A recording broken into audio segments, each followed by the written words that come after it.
Assalamualaikum warahmatullahi wabarakatuh. Selamat pagi anak-anak. Selamat mengikuti kegiatan MPLS di hari yang pertama. Mari kita awali kegiatan belajar kali ini dengan berdoa. Berdoa mulai. Berdoa selesai. Ya, sebelum kita belajar bagaimana kita nanti dalam kegiatan pembelajaran di sekolah, akan memperkenalkan diri. Saya nama Daryanto, mengajar di SMP Negeri Domaos dengan mata pelajaran seni budaya kelas 8. Alamat saya kebetulan sekarang di Jalan Melati, ya, Maos Lor. Sebelumnya di Jalan Tirtapati Barat, Maos Kidul. Mungkin itu ya anak-anak sekalian untuk perkenalan, nanti bisa kita lanjut. Untuk hari ini kita akan mengetahui dan memahami bagaimana cara belajar yang baik ya. Pada kegiatan MPLS ini. Nah, coba anak-anak perhatikan gambar di bawah ini. Coba kira-kira kegiatan apa? Ya, kegiatan apa kira-kira? Sudah tahu ya? Iya, kegiatan dalam gambar di atas merupakan kegiatan belajar, ya. Bagaimanakah cara kamu belajar selama ini? Sudah benarkah atau belum? Iya, kamu sudah bisa menilai sendiri ya. Coba di SMP ini belajarnya jangan seperti pada waktu kamu masih SD ya, kamu harus sudah mandiri. Mari kita simak apa itu belajar. Ya. Nah, belajar adalah proses perubahan perilaku berkat pengalaman dan latihan.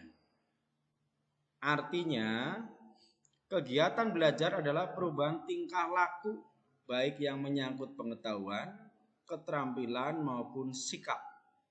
Bahkan meliputi segenap aspek organisme atau pribadi. Ini menurut Jamarah dan Zen.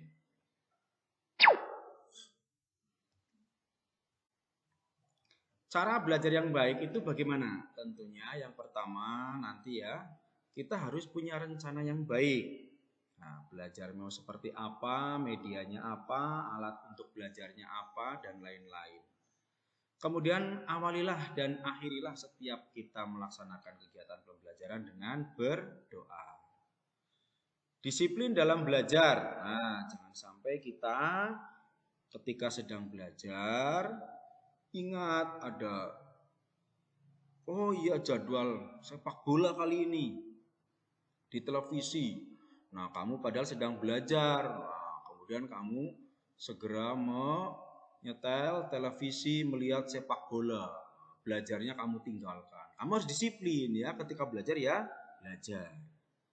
Atau ketika ada temanmu ngajak untuk bermain, ya kamu harus bisa menjawab bahwa kamu sedang belajar. Fokus dan konsentrasi ya, fokus dan konsentrasi, serius dan tekun, tidak berlebihan dalam belajar. Mulai dari jam 6 sampai pagi sampai jam 6 sore. Nah, kira-kira gimana kalau belajar seperti itu ya? Itu malah justru bisa membuat kamu sakit ya. Kemudian sering mengulang-ulang dan berlatih pelajaran itu. Ya, diulang-ulang. Dengan mengulang-ulang itu kamu akan selalu ingat. Dan berlatih. Dengan berlatih maka kamu akan semakin paham. Kemudian mendengarkan penjelasan dengan serius. Apabila nanti kamu sedang belajar, Bapak Ibu gurumu sedang menjelaskan suatu materi pelajaran, ya kamu dengarkan dengan serius ya. Jangan terus kamu itu matanya entah kemana, pikirannya kemana ya, malah bercanda sendiri sama teman, atau mungkin kamu tidak memperhatikan Bapak Ibu guru dengan cara kamu bermain sendiri dan lain-lain. Buat catatan intisari dari penjelasan tadi, kira-kira yang paling penting itu apa? Ya, buat catatannya. Kemudian jangan malu bertanya. Kalau kamu tidak tahu, belum paham dan tidak jelas, segera bertanya. Dan juga ketika kamu diberi pertanyaan, ya kamu harus bisa menjawab sebisanya, semampunya gitu ya. Nanti kalaupun tidak sempurna pasti akan diberi tahu oleh Bapak Ibu guru. Kemudian jujur dalam mengerjakan tugas atau ulangan ya. Silakan. Kamu kalau diberi tugas untuk mengerjakan sendiri ya jangan minta dikerjakan oleh orang lain, malah ibumu suruh mengerjakan atau bapakmu atau kakakmu. Kamu harus kerjakan mandiri.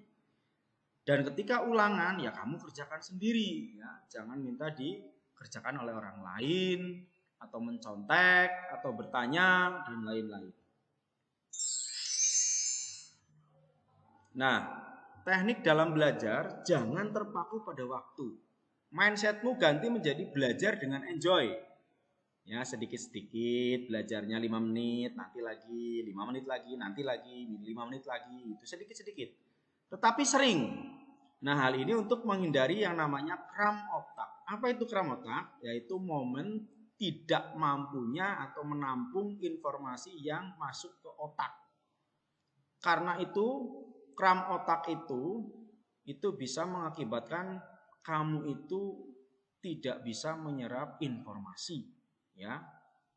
Oleh karena itu sedikit-sedikit ya, tapi sering ya. Cara cepat untuk memahami pelajaran itu bagaimana?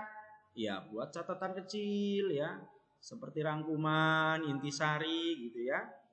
Kemudian menggaris bawahi hal-hal yang penting. Kira-kira oh ini pengertian apa, ini jenis apa, itu digaris bawahi. Biar kamu langsung fokus itu yang harus kamu pahami. Banyak latihan soal dan praktik. Oh ada latihan soalnya nih, kerjakan ya. Coba. Kemudian ada praktiknya nih, ya kamu praktekkan. Coba kita buat apa, disuruh membuat apa dan lain-lain. Kemudian main map ya, kita buat main map. Ya. Yang kelima ada kita menyiapkan case study dan juga brainstorming. Nah, ini nanti kalian akan mengetahui apa itu mind mapping, apa itu brainstorming ya. Kalau case study itu terkait dengan studi kasus ya. Kemudian membaca atau menggunakan media yang sesuai. Ya, ada buku teksnya, ada modulnya, ada penunjangnya gitu ya.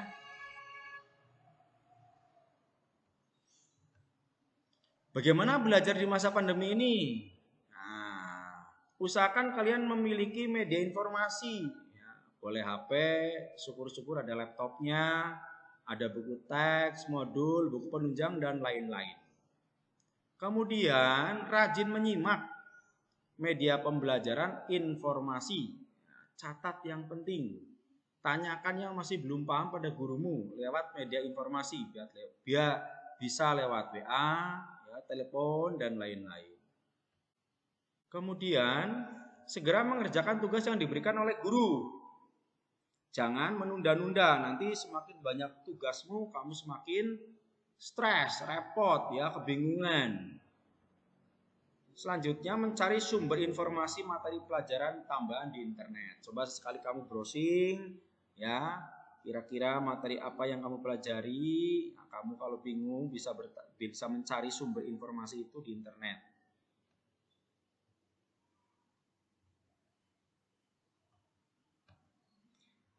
Nah, pesan-pesan belajar di masa pandemi ini juga yang pertama ya, kalian juga belajar itu jangan sampai larut malam. Harus cukup istirahat atau tidur ya. Jangan sampai sering begadang begitu sampai matanya merah ya. Ini bisa nanti menurunkan imun. Kemudian untuk sementara di masa pandemi ini belajar mandiri ya. Jangan berkumpul dengan teman di zona merah. Ya, kalaupun mau berdiskusi ya lewat media informasi lain, lewat HP, lewat WA begitu ya. Komunikasinya seperti itu. Jaga kebersihan badan, mandi paling tidak 2 kali sehari. Jangan lupa kalau mandi itu pakai sabun, ya. Rambutnya dibersihkan dengan sampo paling tidak 2 kali sehari. Dibersihkan itu biar tidak ada kutunya. Rambut dipotong rapi bersih ya. Kemudian sering komunikasi dengan gurumu. Jangan lupa kalau kamu mengalami masih bingung ya, ada sesuatu yang memang perlu ditanyakan, jangan malu-malu untuk bertanya. Komunikasikan dengan gurumu ya, biar lewat HP, WA atau media lainnya. Jangan lupa pula kamu olahraga ya, olahraganya di sekitar rumahmu saja ya, atau bersepeda lah, yang penting kamu ada kegiatan fisik ya untuk olahraga sampai berkeringat gitu ya. Kemudian bisa berjemur boleh ya. Kemudian beribadah, makan makanan bergizi, minum air bening yang cukup. Paling tidak dalam satu hari itu kamu minum 8 gelas ya. Syukur-syukur bisa lebih ya. Ini karena kalau kekurangan minum atau kekurangan air bisa dehidrasi. Ini sangat berbahaya.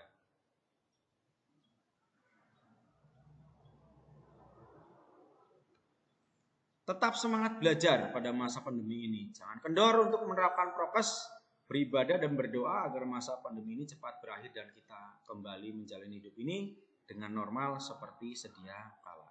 Ya, itu harapan kita sehingga kita nanti bisa tatap muka secara langsung.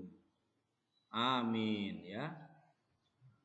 Selanjutnya, nah setelah tadi kalian sekilas ya, bagaimana cara belajar, apa itu belajar, teknik belajar itu bagaimana, cara cepat memahami belajar itu bagaimana. Selanjutnya saya kasih tugas kalian ya, yang ringan-ringan saja, yaitu jelaskan kembali apa yang dimaksud dengan mind mapping dan brainstorming. Ya, silakan kamu cari informasi ya di internet atau sumber-sumber lain, minimal 2 sumber ya. Silakan kamu tulis ya di dalam buku catatan atau buku tulis atau kertas ya, apa itu mind mapping atau itu brainstorming ya. Kirim ke nomor WA saya ini ya. Yang tercepat dan tulisannya terbaik akan diusulkan menjadi siswa terhebat dalam MPLS ini. Baik, terima kasih. Mungkin itu sekilas penjelasan dari saya. Selamat belajar dan mengerjakan tugas. Wassalamualaikum warahmatullahi wabarakatuh.